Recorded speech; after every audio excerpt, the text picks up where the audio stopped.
나 쫓아낼까봐 불안해. 학생들은 주민 아니잖아. 영어 레퍼런스라고 보면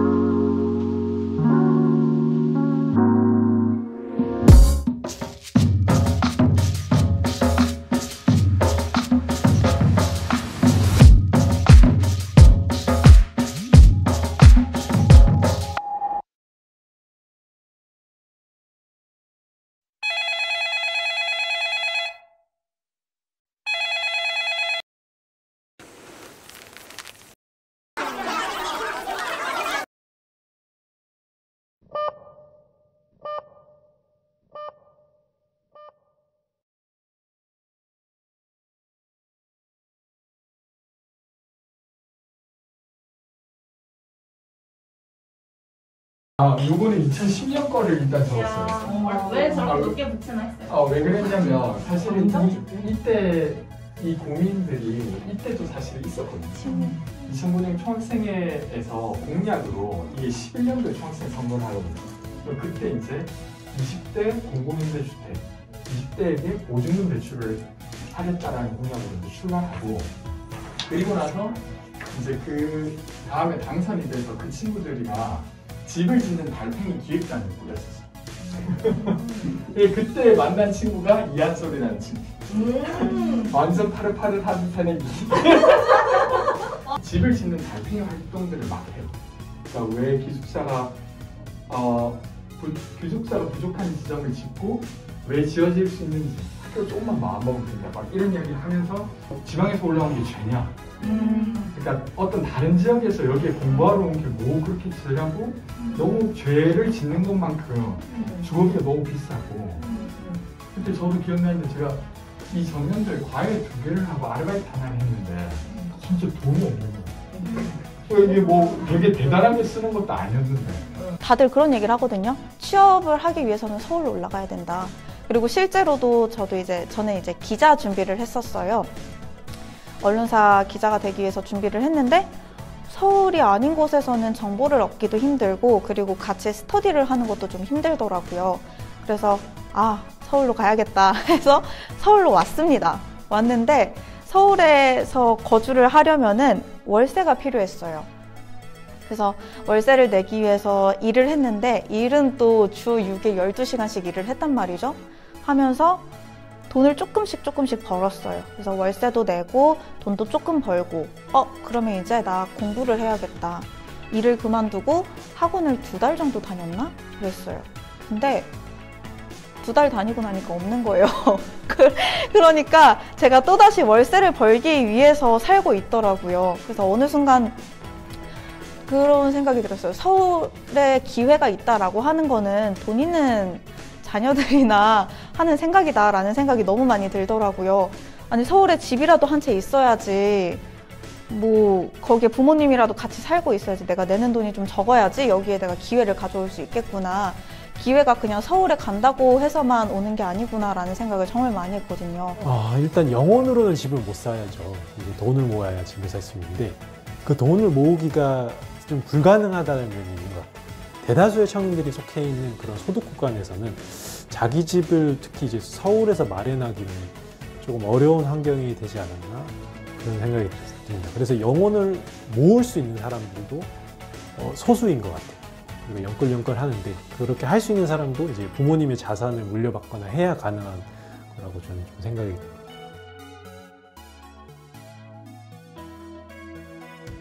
달팽이집 연희는 민달팽이 주택 협동조합과 서울시가 협력하여 토지 임대부 방식으로 지은 사회주택입니다. 민관협력주택이며 지역 주민들에게 열린 청년주택입니다.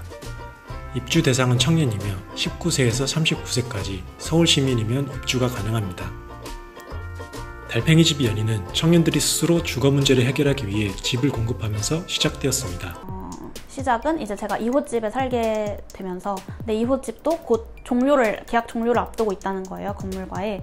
그러면 어딘가로 이사를 가야 됐었는데, 이제 또 연희 달팽이 집이 생길 이제 생길 계획이라고 하니까 저는 2호집도 그 근처여가지고 계속 서대문구 안에서 저는 살고 싶었거든요. 그래서 다른 지역의 달팽이집이 아니라 그러면 연희집으로 이주를 해야겠다고 결심을 했고, 이제 같이 살고 있는 식구들하고 우리 같이 이주하자 이렇게 얘기가 되어가고 있었는데, 일단 저희 집 친구들과도 이 내용들을 공유를 했어요. 저희가 같이 사는 친구들 한 7명 정도가 그 집으로 이사를 가려고 이제 좀 기대를 하고 좀 준비를 하고 있던 상황이었는데 갑자기 거기 주민분들이 반대를 한대 하니까 저희 너무 당황을 한 거예요. 왜 반대하지?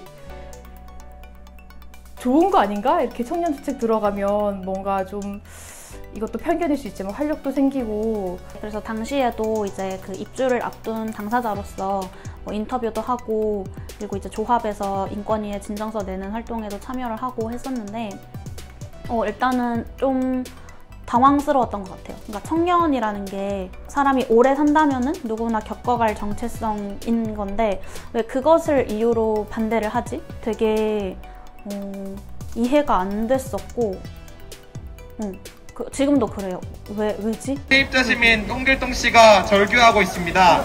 세입자로 살면 시민이어도 시민으로 부를 수가 없는, 마치 홍길동이 형을 형이라고 부르지 못하는, 아버지를 아버지라 부르지 못하는 상황이 세입자 홍길동 씨에게도 반복되고 있습니다. 네, 대사분도 등장하셨군요. 네, 저분은 대사이십니다. 대사. 네. 자, 그런데 세입자 홍길동 씨를 보호해줄 수 있는 누군가가 나타났습니다. 네, 바로 인권위입니다. 네, 와, 인권위가 세입자 홍길동 씨를 과연 보호해줄 수 있을까요? 한번 기대해 보겠습니다. 자, 그러면 3초 뒤에 인권위의 판단이 시작됩니다. 자, 하나, 둘, 셋.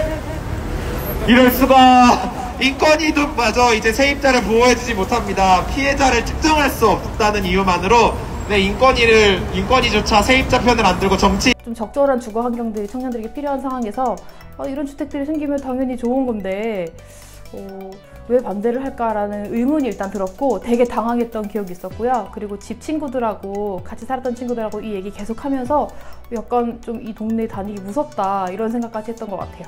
그게 어떻게 같이 사는 것에 대한 반대 이유가 되나.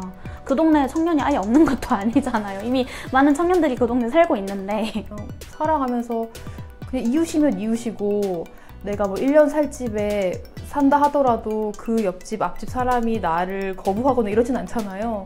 나와서 집에 가는 버스에서 전화 한 통을 받았어요. 자기가 이렇게 저렇게 알고 있는데 내일 그 이제 도시계획위원회라고 하는 곳에서 구이동 기숙사가 뭐 심사를 되는데 거기에서 통과가 못 되면 예산이 편성됐음에도 불구하고 못 지을 거다 이렇게 말하는 거예요. 이걸 알리면 저는 많은 사람들이 여기에 동의해 줄 거라고 생각했어요. 그러니까 그렇게 반대하면 안 돼. 그래서 그 기숙사는 지어야지. 청년들이 되게 어렵잖아. 광진구 구이동이거든요.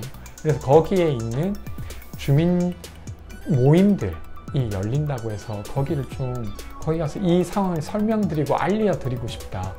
청년주택에 대한 반대는 워낙 또 여기저기 있다 보니까 그래서 저희가 그런 청년주택 반대하는 지역들을 몇 차례 돌아다니면서 유튜브로 이렇게 촬영을 했던 적이 있었는데 당시에 이제 저도 정확히 위치가 기억이 안 나서 지금 어디였다라고 명확하게 말씀드리기가 힘든데 어느 그 지역에서 청년 임대주택이 올라온다는 걸 반대를 했다라는 그거를 그 뉴스를 접해가지고 그게 좀 시기가 좀 지났었거든요. 예전에 반대를 했었다 였어요, 정확히는. 그래가지고 한번 거기도 찾아가 보자. 근데 그거 예전에 그렇게 반대를 했었으니까 그 사이에 뭔가 액션이 있지 않았겠느냐. 뭐 다른 뭐 공기관이든 아니면 우리 같은 단체든 그런 반대에 대해서 뭐 마찬가지로 뭐 서명을 내든 메시지를 내든 이런 것들이 있지 않았겠냐 라고 해서 찾아봤는데 없는 거예요. 그래가지고 이거 근데 왜 없어? 몇 달 전 건데? 라고 했더니 이제 그때 같이 일하고 있던 친구 중에 한 명이 근데 뭐 그거 민달팽이밖에 없다 그렇게 얘기하고 있는 거는.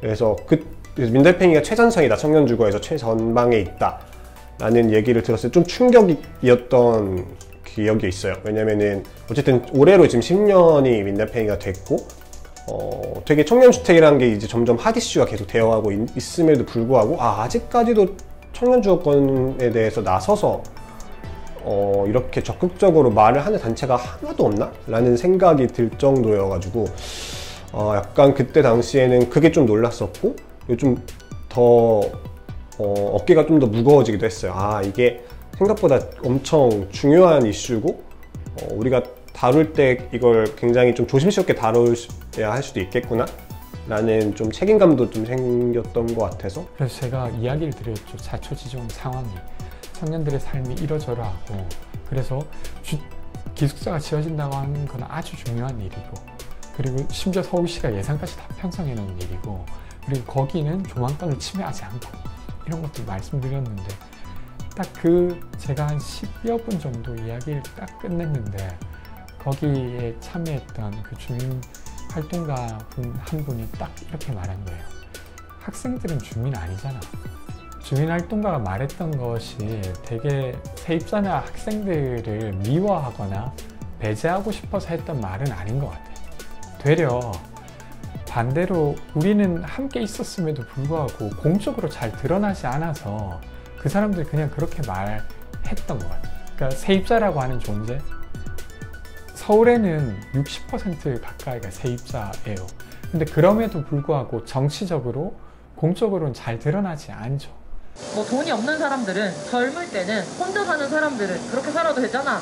그리고 부동산이 중요한데 그걸 어떻게 남의 사유재산을 건드려? 라는 것으로 다른 사람들의 생존권을 침해하는 것들을 그냥 그대로 두고 본 결과라고 생각하는데요. 어떤 게 불안하세요? 라고 물어보면 이야기들이 정말 다양한데 주거비가 너무 부담이 돼요가 가장 많기는 하지만 이제 그거 외에 중복해서 선택을 늘 하시는 것들이 이제 세입자로 살다 보니까 임대인한테 이제 겪게 되는 부당한 그런 경우들이 생긴다든가 아니면은 어쨌든 간에 뭐 계약갱신 청구권 한 번 생기긴 했지만 2년 혹은 4년마다 이제 이사를 다녀야 되잖아요. 근데 그런 것들을 내가 내 계획 속에서 선택할 수 있어야 되는데 사실 그 선택권이 나에게는 없는 거죠. 그런 게 이제 어쨌든 기저에 깔려있는 불안의 저 중에 하나가 될 수 있고, 그리고 이제 그 계약이 갱신될 때마다 어쨌든 그 돈에 대해서도 내가 계속 마련을 해야 되잖아요. 그렇게 이제 겪는 문제들도 되게 다양합니다. 뭐 보증금 떼이고 이런 것들도요. 사실 청년들이 겪는 문제는 진짜 막 법적으로 엄밀하게 법에 막 어떤 적용 여부를 따져서 맞다 틀리다 보다도요. 사실 그냥 무조건 연락 안 돼. 누가 보더라도 상식적으로 말이 안 되는데 그냥 보증금 빼임 이런 거라든지. 많은 청년들이 월세 줄이고 싶어서 월세 탈출해서 전세 가려고 한다. 그래서 나 중기청 대출 받을 거야.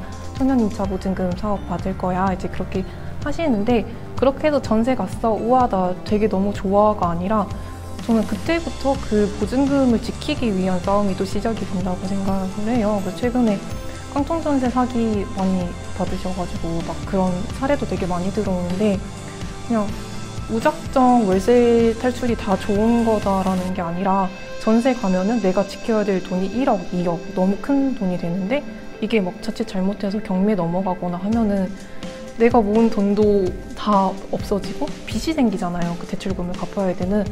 그런 것들에 대해서 아직까지는 뭐 대항력을 지키세요. 이제 이런 거 말고는 진짜 예방적인 측면에서도 볼 수 있는 게 없어요. 들어갈 때는 깨끗했는데 나중에 매매하고 나서 거기서 문제가 생길 수도 있는 거니까 그래서 뭐 일단 보증보험 같은 게 있긴 한데 가입이 안 되는 주택이 너무 많잖아요. 그거 협조도 안 해주시는 뭐 이제는 뭐 8월 며칠부터 해서 의무적으로 해야 된다고 하는데 아직까지도 그런 것들이 제대로 이루어지지 않고 하니까 좀 왜 남의 돈을 받아놓고 이렇게 안 돌려주는지 모르겠어요. 그래서 그런 걸 좀 잘 돌려주게 임대인들도 좀 책임감을 가질 수 있는 그게 뭐 교육으로는 조금 힘들 수도 있을 것 같아서 어느 정도 좀 법적인 장치가 마련이 되면 좋을 것 같아요. 아직도 내 집 마련이라는 말이 강력하게 작동하고 있는 것 같아요. 그러니까 임대차 3법에서도 기사에 보면 내 집인데 왜 이렇게 내가 마음대로 그냥 뭐 이런 식의 얘기가 있고. 맞아 진짜 많아. 그것보다 빌려준 동안은 자기들이 아니 그렇죠. 소유권만 있고 사용권은 없는 건데 그러니까 내 집이라는 거에 되게 엄청 큰 힘을 부여하고 있고 그러니까 보면은 저기 써놓은 내 집 아니면 그 내 집 마련이 너무 좋은 가치다 보니까 그 외의 거를 오히려 안 좋은 상태를 너무 방치하고 있어요. 물론 뭐 세입자긴 하지만 돈을 내고 사는 건데 그리고 여기가 어쨌든 돈을 내고 언제까지 내가 여기를 빌리겠다라고 계약을 딱 한 건데 왜 이렇게 이 사람들이 나한테 간섭을 하고 우리 가족한테 간섭을 할까?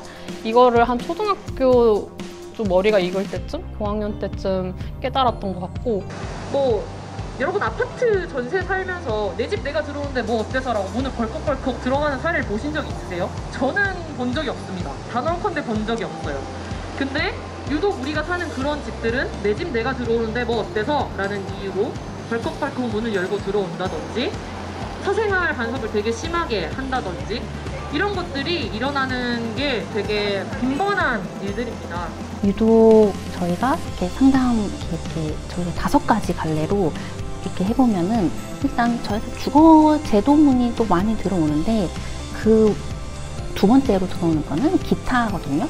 저희가 기타 분류를 임대인의 횡포, 그리고 계약 관행, 그리고 뭐 이런 것들 다 담아놨는데 사실 뭐 보증금 못 돌려받고 수선수리 문제 있고 그런 거는 워낙에 이렇게 들어오는데 그래도 더 많이 들어오는 거는 진짜로 나이가 어려서 뭐 젊어서 겪는 그런 고충들 있잖아요. 그랬을 때 해결이 안 되는 지점들 그런 게 너무 많은 거예요.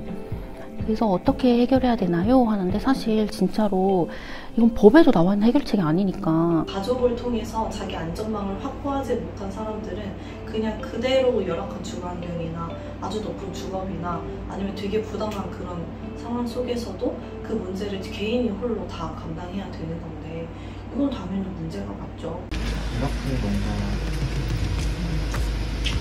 여기 절대 안 문제가 이렇게 아니야. 이렇게 2개 이렇게 딱 튀어나온 거 그런 것도 불법이고 지붕도 다 불법이죠. 지붕에서 옥탑 만드는 것도 다 불법이죠. 그 뒤에 쪽에 있는 건물 저 뒤로도 다 샌드위치 판넬 그런 걸 샌드위치 판넬이라고 해요. 샌드위치 패널, 샌드위치 판넬 그거 다 불법이죠. 사실 그러한 그 경사가 높고 달동네 같은 동네는 비계획적으로 지어져서 어떤 특정한 계획과 없이 집들이 지어져 있는 경우가 많아요. 초창기에 지어진 것과 지금이 뭐가 다르냐 하면 그 당시에는 서울에 사람들이 점점 오면서 인구가 많아지니까 거기도 집이 지어지고 했는데 최근에는 점점 더 1인 가구가 많아지고 또 여기가 학생들이 많이 사는 이런 동네가 되다 보니까 처음에 지었던 집들이 다 작은 어떤 방들로 다 나눠지는 것 그것 역시 비계획적으로 진행되고 있는 거 어떤 특정한 어떤 기준을 가지고 하지 않다 보니 그 집에 대한 경제권을 가지고 있는 집주인의 임의적으로 변경한 경우가 너무 많아서 사실상 이게 적정한 거주 환경을 제공하는 것일까 안전과 뭐 환경, 위생 이런 거 전반적인 거에 대해서 여기서의 뭐 면적은 굉장히 마이너한 문제라는 생각이 더 들어서 되게 그런 전반적인 부분에서 모두 다 문제가 심각하구나. 그런 집들이 뭐 월세가 뭐 한 30, 20 이 정도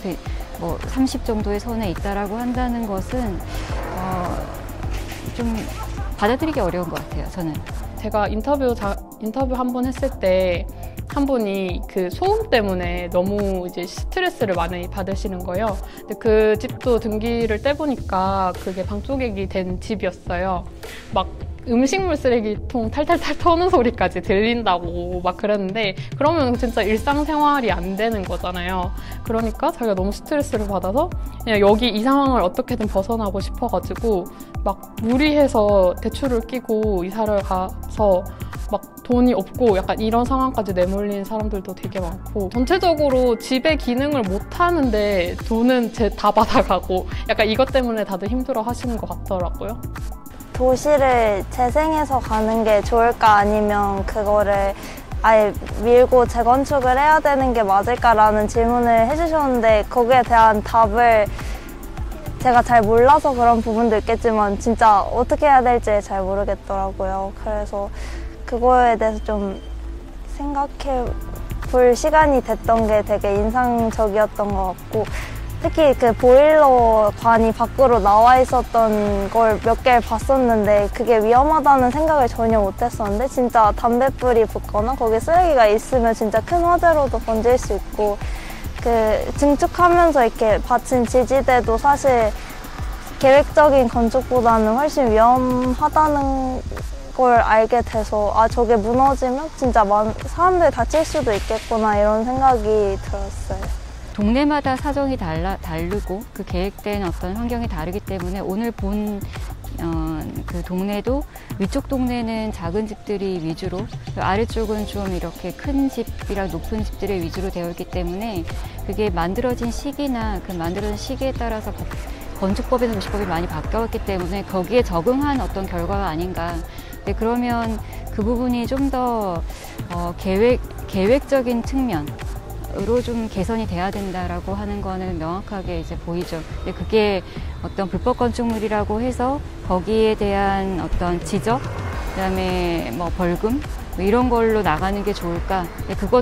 그것뿐만으로 이건 해결되는 건 아닌 것 같아요. 그것 플러스 이것을 계획적으로 어떻게 새롭게 끌어들이는가라고 하는 것이 좀 더 과제다 이런 생각 드네요. 네. 어느 날 갑자기 일어났는데 막 기침을 하기 시작하는 거예요. 그러니까 이때까지는 곰팡이가 이렇게 벽에 있으면 곰팡이가 10가지밖에 안 올라가거든요, 사실 잘. 막 엄청 위까지는 안 올라와요. 왜냐면 또 위에는 뜨거운 공기가 있어서. 그래서 여기 이제 축축한 습한 부분에 곰팡이가 생기는데 어느 날 기침을 하기 시작해서 원래 침대를 벽 쪽에 탁 붙여서 공간을 쓰고 있었는데 이게 미니까 침대 여기 끝에가 전부 다 곰팡이가 아주 파란 곰팡이가 펴버린 거예요. 그래서 여름 막 시작하기 전에 여기서 여름 한 번도 나보지를 않아서 이런 문제가 있을 줄 몰랐죠. 침대 매트리스 들어보니까 매트리스에도 곰팡이가 피고 침대 그 팥대기에도 곰팡이가 피고 그래서 정말 난리가 아니었어요. 자취가 시급한 상황이어서 직방이나 다방을 보통 보잖아요. 그리고 직방이나 다방을 통해 일주일 만에 이사를 했는데 그 방이 건축물 대장상에는 방이 하나인데 이제 실제로 가보면 방이 8개로 쪼개져 있는 거예요. 8개요? 네. 이제 방 하나에 에어컨을 뭐 2개 넣을 수도 있고 3개 넣을 수도 있고 하지만 일단 방이 8개면 에어컨도 8개를 넣어야 되고 싱크대도 8개를 넣어야 되잖아요.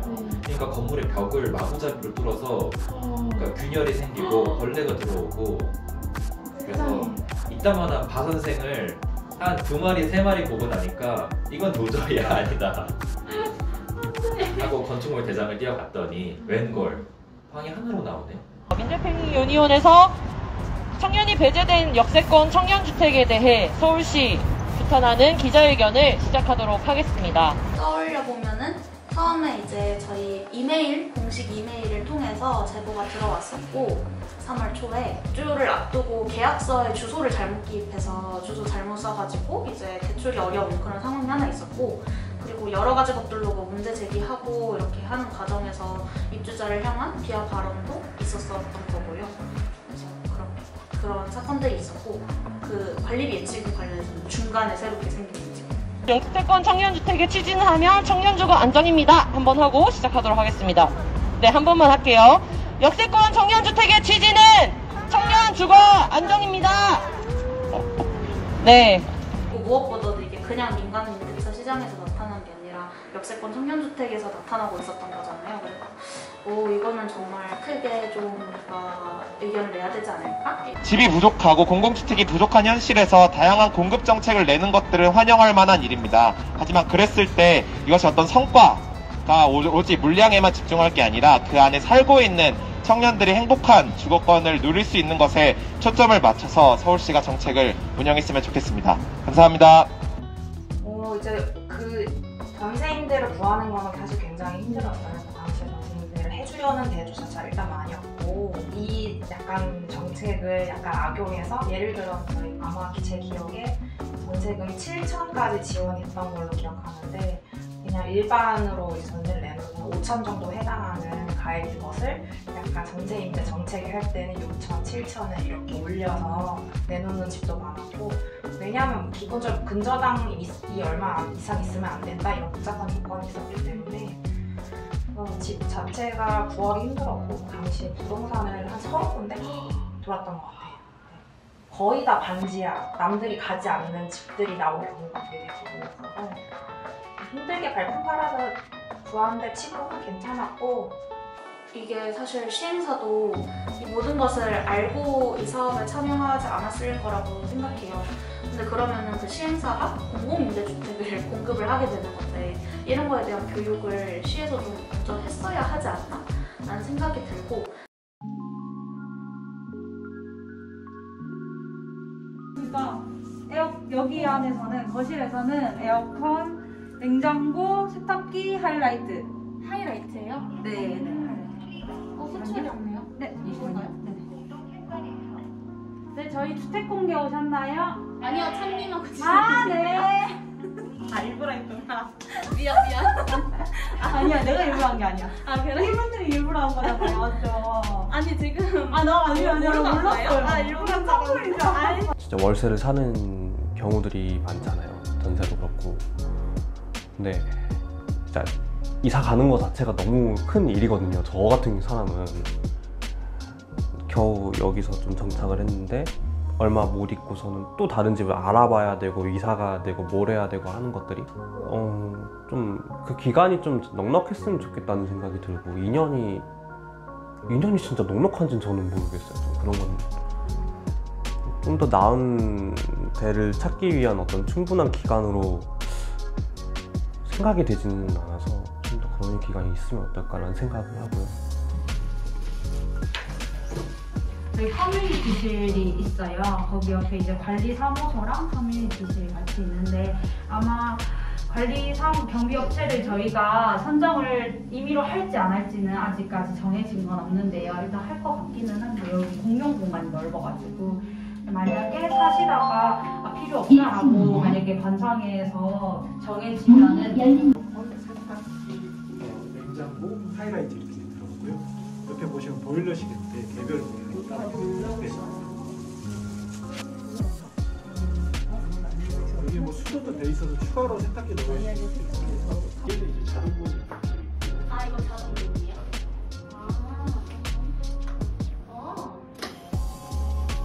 그래도 막 보드도 더 이상 안 해요. 저희가 원룸 살면서 택배를 내 번호가 적혀 있다거나 또는 엘리베이터에서 내려서 내 방문까지 들어올 때 너무나 무서워서 굉장히 빨리 하게 되잖아요. 근데 저는 그걸 빨리 하지 않아도 되는 집이면 좋겠어요.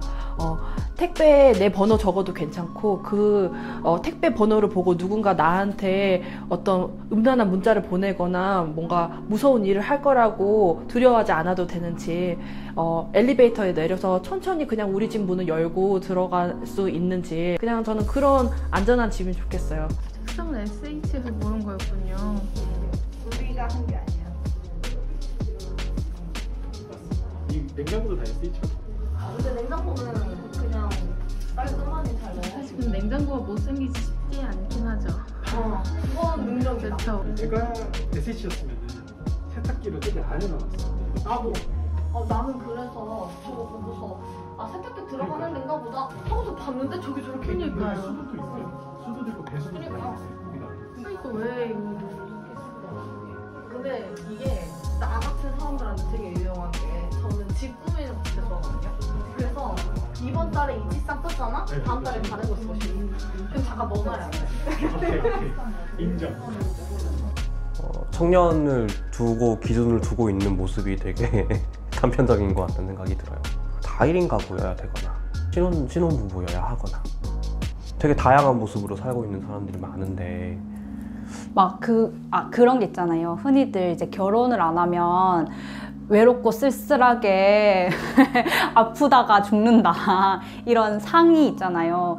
아픈 것도 아플 수 있지. 아픈 게 되게 외롭고 쓸쓸한 것으로 그려지고 결혼을 안 하면 이라고 가족이 없으면 그러니까 혈연적인 가족이 없으면 떠오르는 그런 안 좋은 그런 이미지가 있잖아요. 그것을 타파하는 집이 되었으면 좋겠다고 생각을 해요. 어떤 꼭 가족이라는 말을 안 하더라도 저는 근데 식구라는 말을 되게 좋아하거든요. 같이 밥 먹는 사람이라는 그 말을 되게 좋아하는데 같이 밥 먹고 같이 웃을 수 있고 그리고 같이 의지가 되는 사람들이 여러 명이서 같이 10년, 20년을 꿈꿀 수 있는 집이었으면 좋겠다고 생각을 하고요. 물론 이 사람이 원하는 방향, 내가 원하는 방향 당연히 다를 수 있긴 한데 그래도 여기에서는 혐오가 없고 비슷한 발자국을 가진 사람들이 가는 그런 주거 공동체로 나의 집이 꾸려졌으면 좋겠다라는 생각을 하고 있어요.